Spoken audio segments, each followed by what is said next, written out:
Welcome to our presentation on hydroelectric power. We are going to tell you how hydroelectric power works and what the pros and cons are.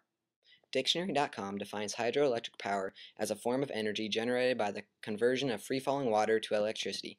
It is also called hydroelectricity. Hydroelectric power is usually created in dams. It can be created in a smaller scale though also. When hydroelectric power is created in a dam, it is stored in a reservoir. The water goes into the intake valve, then it goes down the penstock towards the turbine. The turbine has large blades on it, also known as the turbine propeller. When the water goes through the blades, it turns the turbine. As the turbine rotates, it turns the turbine generator shaft, which is connected to the rotor. The rotor rubs against large electromagnets in the stator.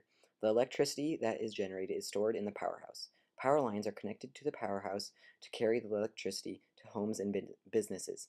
After the water goes past the turbine propeller, it continues through the tail race and on down the river. Some pros of hydroelectric power is that no fuel is burned, so there is almost zero pollution. Hydropower also reduces greenhouse gas emissions. The technology is reliable and proven over time. Hydroelectric plants are more efficient at providing for peak power demands than are fossil fuels. For example, more people need electricity at 5 at night than at 1 in the morning. The water is able to be reused through pump storage. Rainfall also renews the water in the reservoirs. Hydroelectric power has a lot of pros, but nothing is flawless. One con is high investment cost. Hydroelectric power costs a lot, and sometimes it is not practical for what you need. When you create a dam, you will change the land forever. Wildlife might be forced to move, as well as the local population. One example of that is the Three Gorges Dam.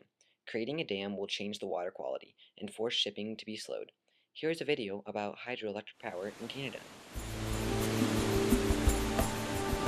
170,000 cubic meters of water flow past here every minute at almost 60 kilometers per hour. That's enough water to fill about 100,000 Olympic swimming pools every day. Standing here, you can actually feel the power of the water. Harnessing that power is what hydroelectric stations have been designed to do for over 100 years in Ontario.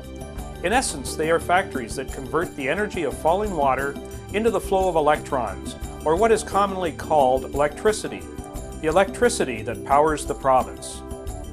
Most hydroelectric stations use either water diverted around the natural drop of a river, such as a waterfall or rapids, or a dam is built across a river to raise the water level and provide the drop needed to create a driving force.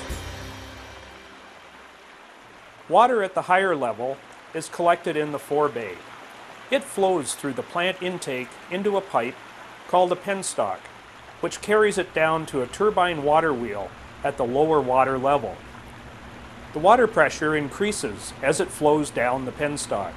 It is this pressure and flow that drives the turbine that is connected to the generator.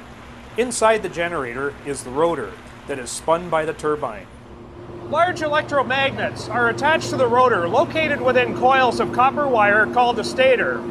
As the generator rotor spins the magnets, a flow of electrons is created in the coils of the stator. This produces electricity that can be stepped up in voltage through the station transformers and sent across transmission lines.